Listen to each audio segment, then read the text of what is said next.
總理遺囑，如致力國民革命凡40年，其目的在求中國之自由平等，即40年之經驗，甚至欲達到此目的，必須喚起民眾及聯合世界上以平等待我之民族，共同奮鬥。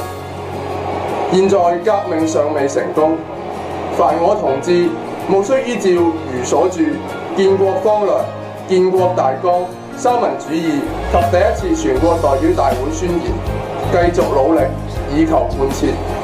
最近主張開國民會議及廢除不平等條約，尤須於最短期間速其實現，是所自足。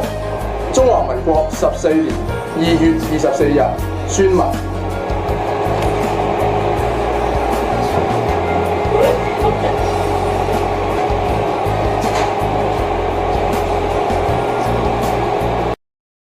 抖音。